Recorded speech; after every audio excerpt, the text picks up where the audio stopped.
우리는 부유해지고 풍족해지는 원리라는 그런 제목으로 은혜 나누겠습니다. 우리 옆 사람과 인사 나눕니다. 여호와를 의지함으로 풍족하게 삽시다. 여호와를 의지함으로 풍족하게 삽시다. 아멘. 네. 한 주간도 평안하셨죠? 네. 제가 어제 어딘가에 보니까 탤런트랑 개그맨으로 일명 그거를 일컬어서 텔게맨이라고 한대요. 텔게맨이신 조영기 씨가 신앙생활을 하다가 안 하다가 이렇게 방황하다가 지금은 잘 한다는 그런 기사를 봤습니다. 그리고 그가 기도하면 너무나도 정확하게 응답해 주시는 하나님, 그분 앞에 두렵기까지 하다고 그런 말을 하더라고요. 그리고 요새는 이제 10년 남짓한 그런 삶에서 하나님께서 많은 그런 부유함을 허락해 주셨다고 합니다. 그래서 이제는 그러한 그런 축복을 어떻게 하면 잘 쓰고 어떻게 하면 다른 사람에게도 나눠줄까를 생각하면서 사는 그런 삶을 살게 되었다는 기사를 보았습니다. 그렇습니다. 우리가 처음부터 잘 할 수는 없지만 살면서 깨닫고 조금씩 이렇게 하나님께로 다가가는 것이 신앙생활이에요. 처음부터 막 사람이 달라지는 경우는 굉장히 드물죠. 우리 하나님의 말씀은 죽은 게 아니에요. 지금도 살아서 역사합니다. 아멘. 아멘. 지금도 여전히 우리가 하나님의 말씀을, 기록된 말씀을 믿으면 역사는 일어납니다. 기적은 일어납니다. 아멘. 그렇기 때문에 여러분, 이제부터는 나는 풍부하다라는 그런 말을 씨를 심으시기 바랍니다. 그러면 그 말이 살아있기 때문에 그 시간이 지나면 열매가 맺힐 거예요. 우리의 미래를 하나님이 책임져 주실 것입니다. 그렇기 때문에 그렇게 하나님께 기도하고 걱정하지 마시기 바랍니다. 아멘. 우리가 잘 아는 히브리서 11장 1절로 2절 말씀이 있죠. 우리 이 말씀 한번 읽어볼까요? 히브리서 11장 1절로 2절.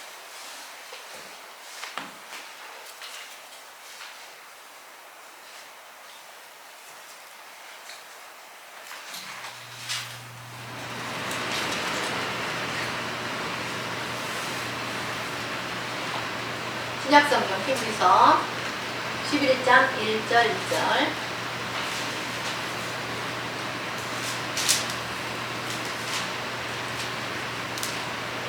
다 찾으셨으면 우리 한 목소리로 읽어봅시다. 시작! 믿음은 바라는 것들의 실상이요 보이지 않는 것들의 증거니 선진들이 이로써 증거를 얻었느니라. 아멘.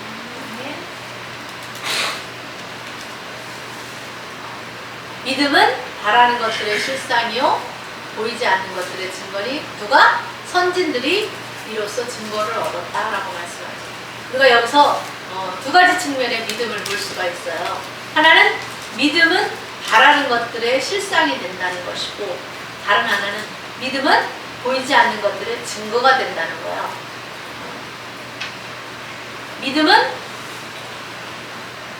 믿음이라는 게 뭐예요? 보이지 않는 것을 바라는 것, 그것이 믿음이에요. 따라합니다. 믿음은 보이지 않는 것들을 바라는 것입니다. 바라보는 것, 보이지 않는 것을 바라보는 거예요. 자, 믿음이라는 것은 바라보고 구하는 동안에, 내가 하나님께 기도하는 동안에 보여야 안 보여? 안 보이지만 나중에는 어떻게 해요? 그것이 그대로 이루어져서 보여지게 되는 거예요. 자기 자신이 지금 하나님에 대해서 하나님을 의지하고 어떤 일에 대해서 구체적으로 그것을 하나님께 아뢰고 있어요. 기도로서. 그럴 동안에는 당장 보이지 않아요.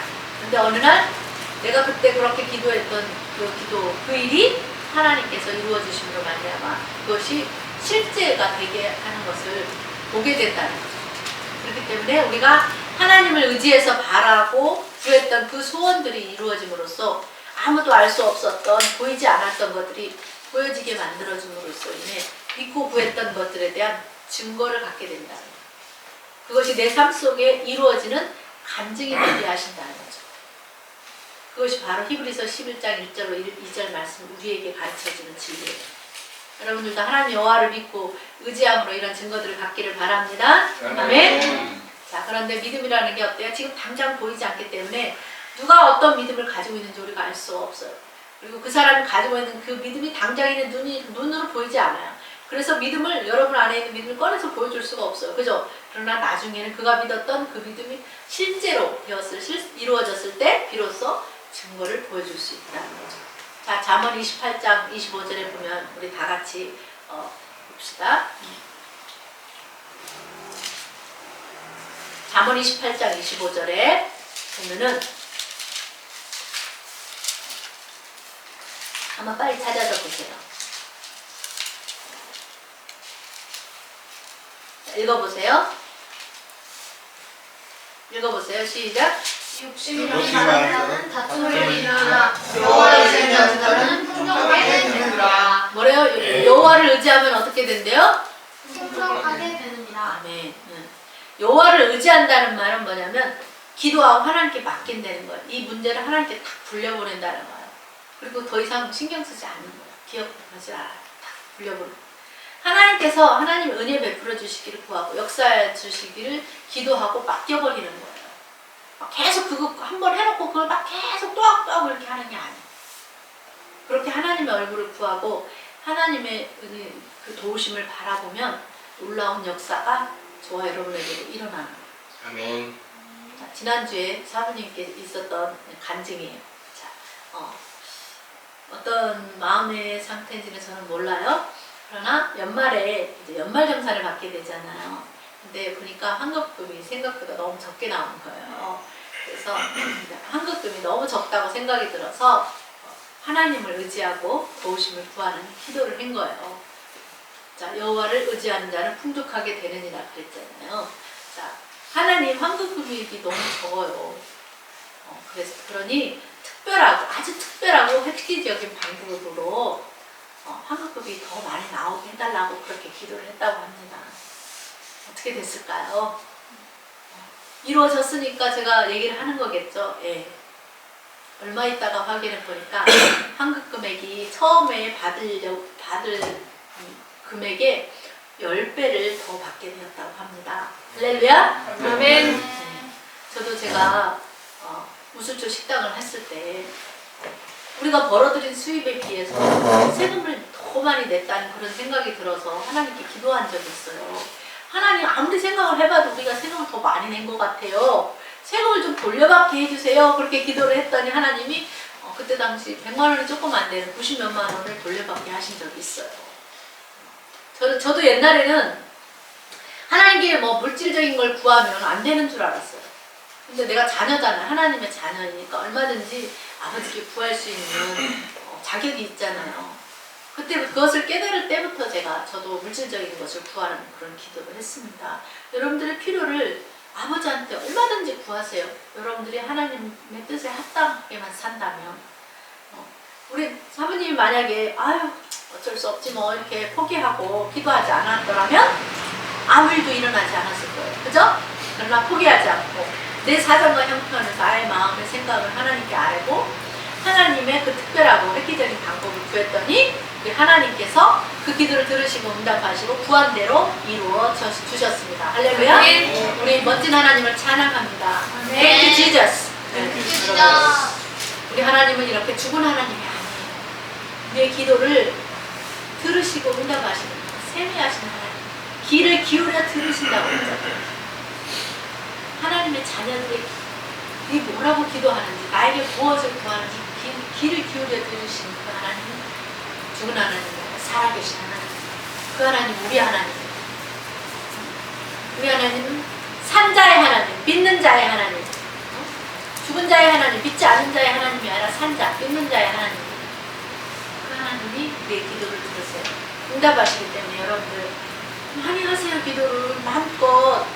왜 안 하세요? 무엇이든지라고 했잖아요. 무엇이든지. 이건 되고 저건 안 되라고 하는 거 없습니다. 하나님이 무엇이든지 너희가 내 이름으로 구하면 주시겠다고 했잖아요.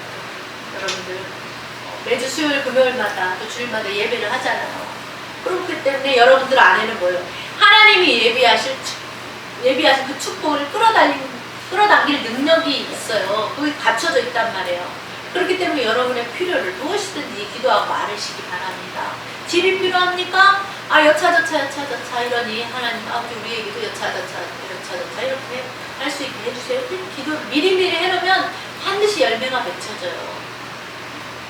신기해요. 지나고 나면 내가 그때 그런 기도했는데 정말 이루어졌네 이런 일들이 있잖아요.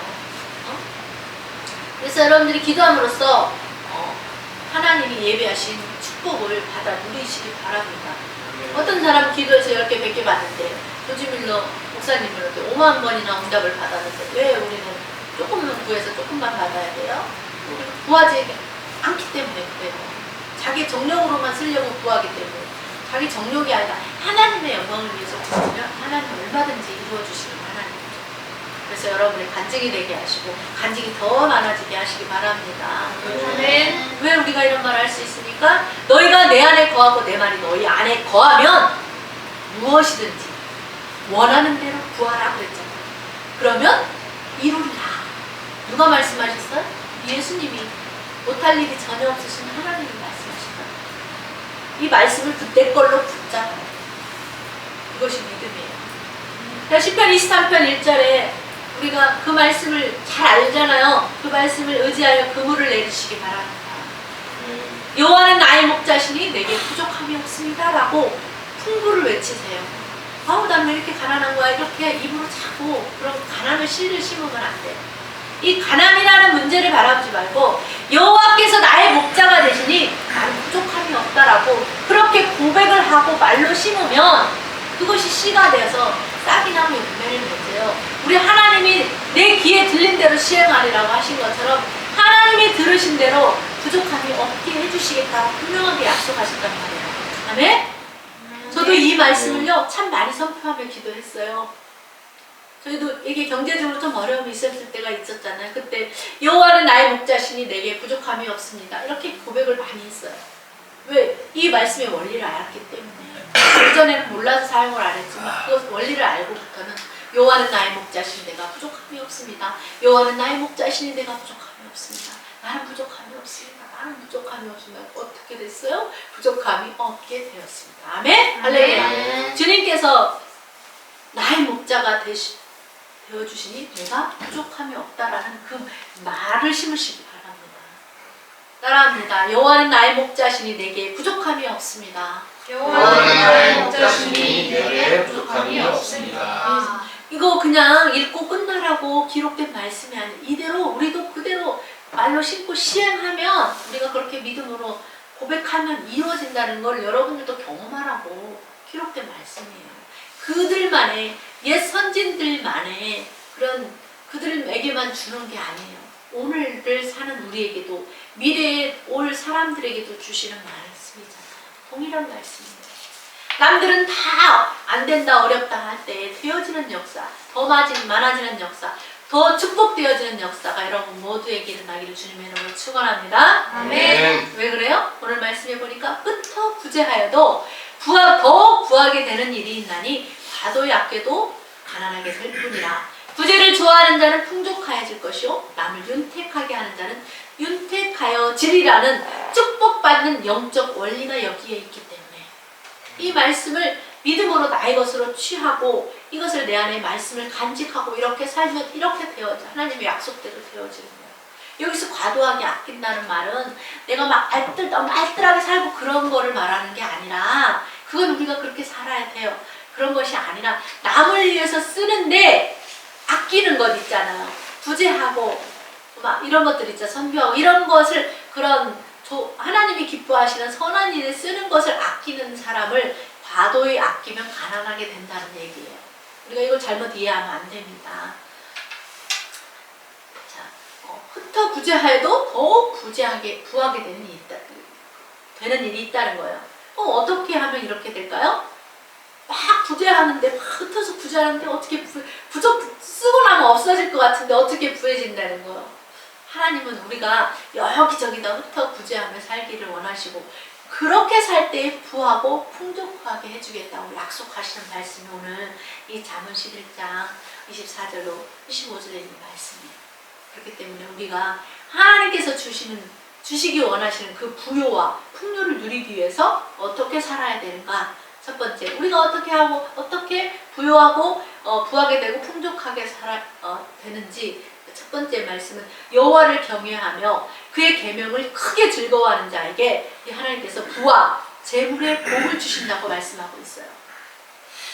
자, 시편 121편 112편 1절로 3절에 할렐루야 여호와를 경외하며 그의 계명을 크게 즐거워하는 자에게 복이 있도다. 그의 후손이 땅에서 강성하며 정직한 자들의 후손에게 복이 있으로다. 부와 재물이 그 집에 있으며 그의 고무가 영구히 서 있으리로다. 아멘. 시편 112편 1절로 3절 말씀을 붙잡아야 돼. 내 걸로. 여기서 보니까 여호와를 경외하며 그의 계명을 크게 즐거워하는 자에게 계명을 지키고 계명을 듣고 끝나는 게 아니라 지키고 순종하는 그런 사람에게 복을 주시고, 거기다 뿐만 아니라 본인에게 뿐만 아니라 그 자손에게도 복을 주시겠다는 거예요. 그리고 그 집에 부와 재물을 주시겠다고 약속하고 있습니다. 하나님 아무에게나 복을 주는 게 아니라 이렇게 기록된 말씀대로 사는 사람에게 복을 주신다는 거예요. 그렇기 때문에 여러분 어때요? 여호와를 경외하며 사시기 바랍니다. 네. 주의 말씀들을 듣고 기쁘게 지키고 순종하며 사시기 바랍니다. 자, 시편 112편 5절에도 보면 은혜를 베풀며 부어주는 사람이 잘 된대요. 은혜를 베풀고 뭔가를 막 부어주면 내 것이 줄어드는 것 같은 느낌이, 이렇게 하나님을 경외하지 못하고 하나님의 말씀의 원리를 알지 못하면 어떻게 내 걸 주면 내 것이 줄어든다고 생각할 수가 있잖아요. 근데 그렇지 않다는 거예요. 하나님이 그 일을 정으로 행하기 때문이라고 그렇게 말씀을 하고 있기 때문에, 그러므로 우리가 하나님의 복을 받으려면 하나님을 경외하고 그의 계명을 즐겁게 받아야 된다는 거예요. 아, 왜 하나님은 자꾸 이런 거 하라고 하는 거야? 나 지금 먹고 살기도 빠듯한데 왜 자꾸 구제하라고 하는 거야? 이렇게 받는 것이 아니라 그래? 그럼 나도 그렇게 해봐야지? 그렇게 하면서 그냥 부족하지만 자기가 있는 가운데서 남을 위해서도 쓰고 베풀 수 있는 그런 삶을 즐거워하기를 원한다는 거죠. 은혜를 베풀고 또 구워주는, 가난한 사람을 흩어 구제하는 그런 복 있는 자의 삶을 사시기 바랍니다. 네. 자, 두 번째로 어떻게 하면 부하게 되고 풍족하게 되냐? 잠언 22장 4절에 보니까 겸손하고 여호와를 경외하며 그렇게 살면 그에 대한 보상으로 하나님이 재물과 영광과 생명을 주시겠다고 약속하고 있어요. 우리 하나님은 하나님의 영광을 위해서, 우리의 영광을 위해서가 아니라 하나님 자신의 영광을 위해서 겸손하게 사는 사람, 부유할지라도 교만하지 않고 그것을 청지기 정신을 가지고 잘 관리하면서 하나님 나라 영광을 위해서 복되게 했으면 하나님이 그의 수고가 헛되지 않게 반드시 갚아주시고 뿐만 아니라 그 사람을 존귀하게 해준다는 거예요. 많은 사람들의 이렇게 존경을 받고 귀 여김을 받게 해준다는 거예요. 우리 하나님께 드린 거는요, 공짜가 없다고 그러잖아요. 하나님은 반드시 더 많은 것으로 갚아주시는 하나님. 우리 하나님 부유하시잖아요. 모든 것이 다 하나님 것이잖아요. 복의 근원이시잖아요. 복이 하나님으로부터 나온다고 그랬죠. 복 주시는 하나님이시라고 그랬죠. 우리 하나님께 우리가 무언가를 했을 때에 하나님은 항상 더 많은 것으로 갚아주시는 하나님을 믿으시기 바랍니다. 아멘. 우리가 이런 하나님의 영적인 원리를 잘 알지 못하면 하나님을 의지하기보다는 자기 힘으로 살아가려고 막 몸부림치고 죽도록 수고하고 막 그렇게 해서 부를 누려요. 그럼에도 불구하고 그 부가 영원히 갑니까? 영원하지 못해요. 자손의 3, 4대까지 누리기도 어렵다고 그래요. 그래서 부자 3대가 가기 어렵다는 말이 있잖아요. 그러나 여호와를 경외하면 하나님이 복을 주세요. 시편 112편 9절에 보니까 그가 재물을 흩어 빈궁한 자는 가난한 자들에게 주었으니 그의 의가 영구히 있고 영원히 있고 그의 뿔이 영광 중에 들리기도 하겠어요. 하나님이 주신 재물을 가난한 사람들을 위해서 나누고 쓰면 그가 행한 그 행위를 하나님께서 의롭게 여기시고 그렇게 계속해서 살도록 해주신다는 거죠. 그리고 그를 높여주신다는 거예요.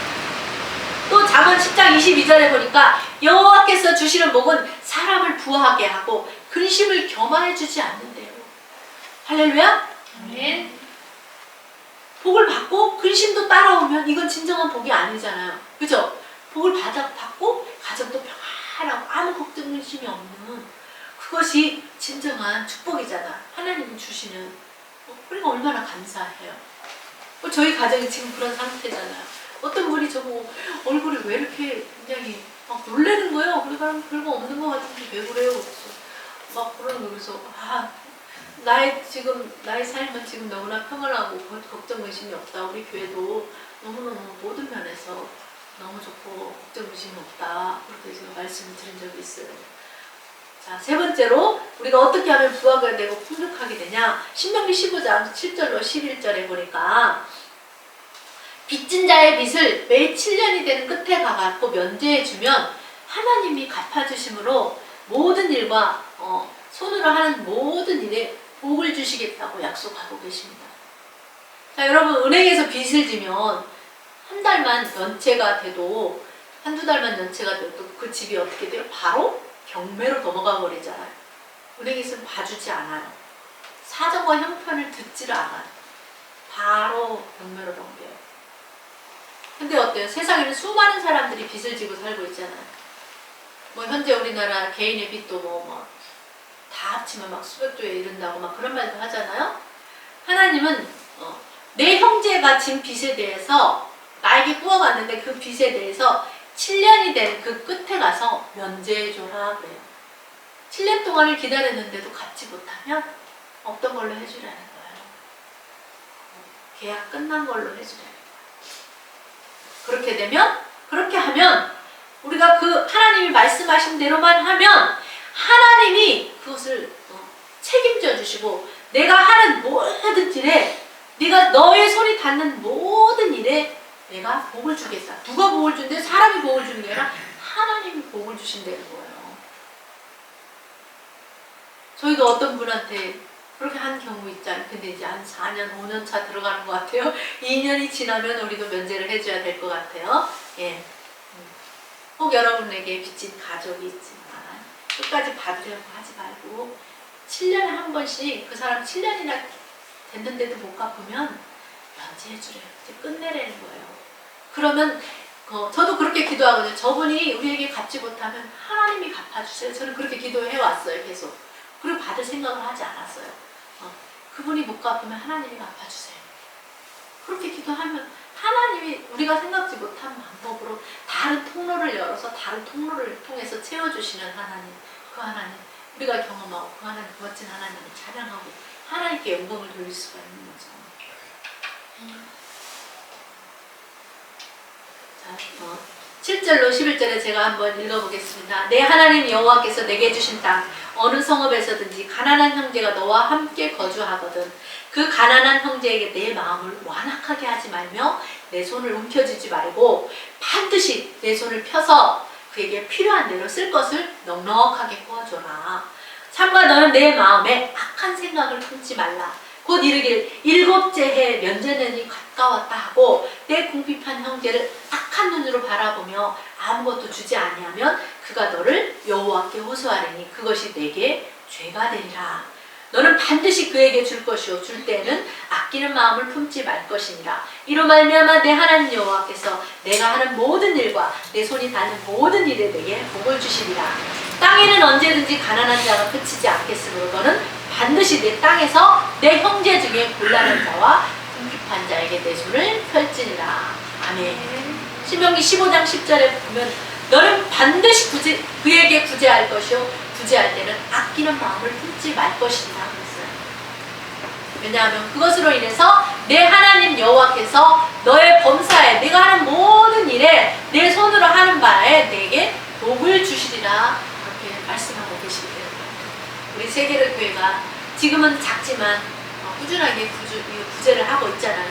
우리 하나님이 이것을 기억하시고 과부에 두렵던 것 같은 그러한 이 구제와 또 선교를 통해서 이러한 모든 것에 우리 세계로 교회뿐만 아니라 여러분의 삶 속에도 우리 하나님께서 축복을 주실 줄 믿습니다. 네. 자, 네 번째로 어떻게 하면 부하게 되고 풍족하게 되냐? 다문 28장 25절에 보니까 마음이 탐하는 자는 다툼을 일으키는데 여호와를 의지하는 자는 풍족하게 된다는 거예요. 자, 돈에 대한 욕심이 많은 사람은 다툼을 일으키지만 하나님을 의지하는 자는 풍족해지게 해주겠다고 약속하시는 말씀들. 이 말씀을 여러분의 말씀으로 취하시기 바랍니다. 아, 여호와를 의지하는 자는 풍족하게 해주신다고? 이 말씀을 붙잡아야 돼요. 이 말씀을 믿지 않으면, 내 것으로 만들지 않으면, 믿음으로 취하지 않으면, 이것을 가지고 이 말씀을 붙잡고 기도하지 않으면 하나님은 아무 일도 하지 않아요. 우리 하나님은 많은 축복을 예비해두고 계세요. 그럼에도 불구하고 우리가 기도하지 않으면, 천국을 침노해서 구하지 않으면, 얻기를 원하지 않으면 하나님도 주실 수 없는 거예요. 믿음으로 바라고 구하고 취하세요. 내 것으로. 우리 하나님은 어려운 때에도 여러분 모두가 다 부유하고 풍요로운 삶을 살기를 원하십니다. 하나님, 예수님이 이 땅에 부유하신 자로서 가난하게 되시는 그 가난한 우리들을 위해서 부유하게 하시려고 이 땅에 오셨다고 그러잖아요. 정신적인 것뿐만 아니라 육체적인 우리의 삶 모든 것을 다 부여하기 위해서 이 땅에 오신 거예요. 하나님의 자녀들이 하나님 뜻대로 살지 않고 불순종함으로 죄 가운데 살면 마귀에게 붙잡힌 인생은 실패한 인생이 되고 정신적으로도 피폐해지고 악한 영의 역사함으로 정신질환을 앓게 되기도 하고 질병을 앓게 되었고 있던 짐을 다 마귀가 빼앗아가서 가난한 삶을 살잖아요. 그런 삶을 살지 말라고 예수님이 오셔서 스스로 낮추시고 오셔서 이 땅에 오셔서 가난하게 되심으로써 가난하게 사는 우리들을 대신해서 죽으심으로 부욕해 하신다는 거죠.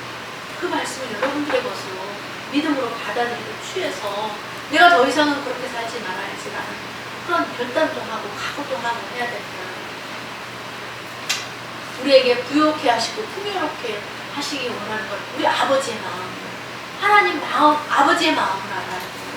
자식이 아버지의 마음을 알게 되면 어떻게 해요? 철들고 효도하게 되잖아요. 성도도 마찬가지. 하나님의 마음을 알면 하나님의 말씀대로 순종하면서 살게 됩니다.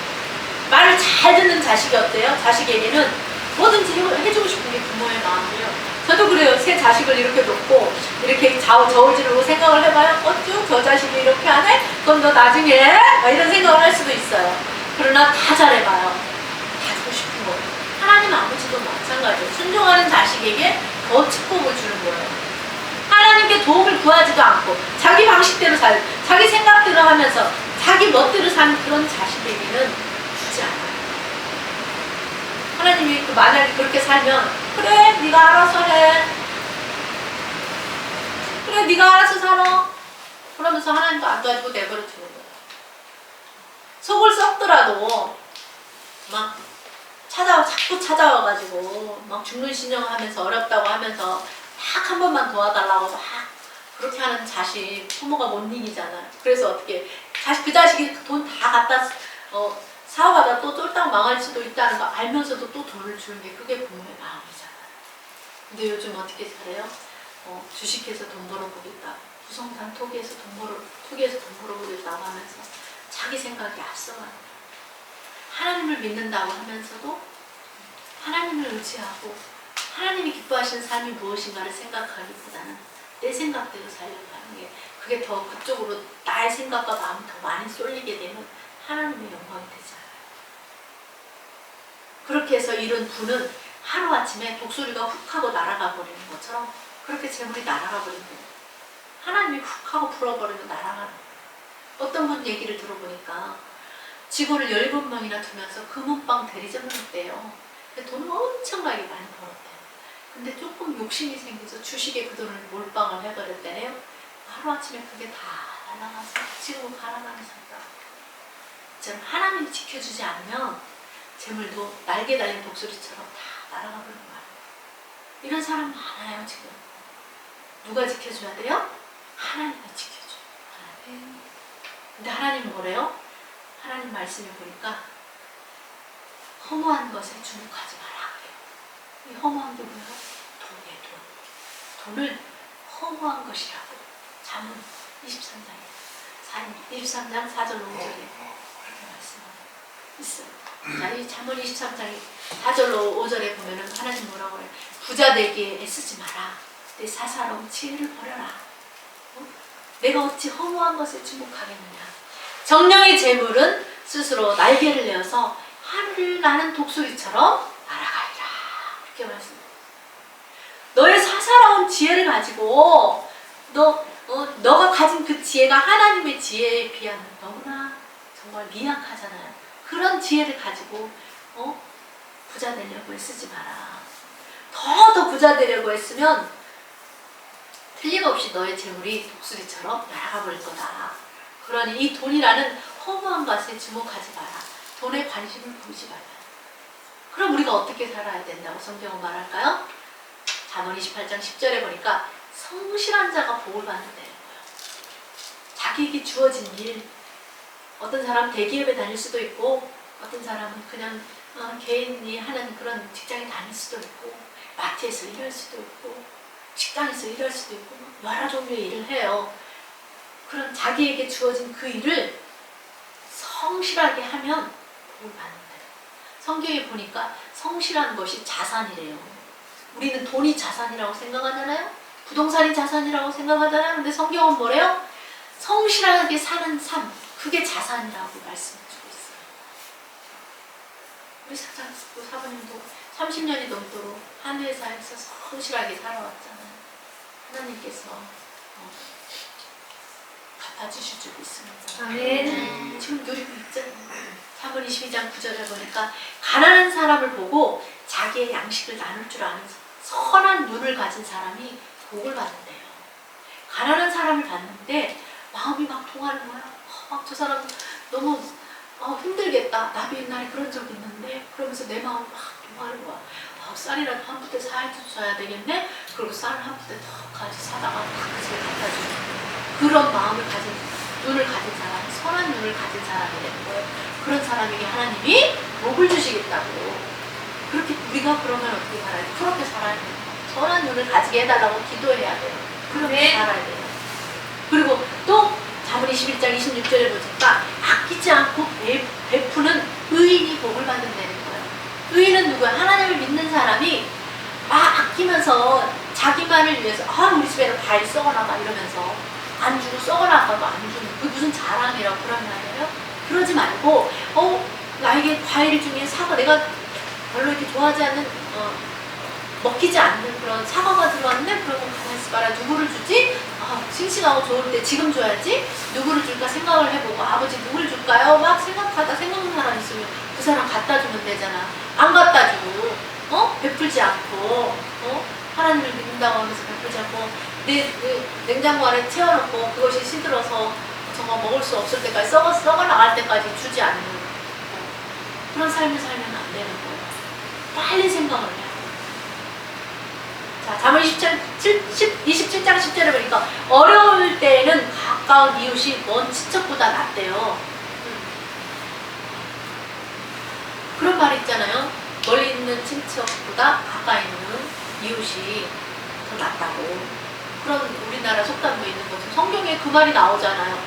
어려울 때 가까운 이웃이 먼 친척보다 낫다. 이 속담이 성경에서 나온 것 같아요.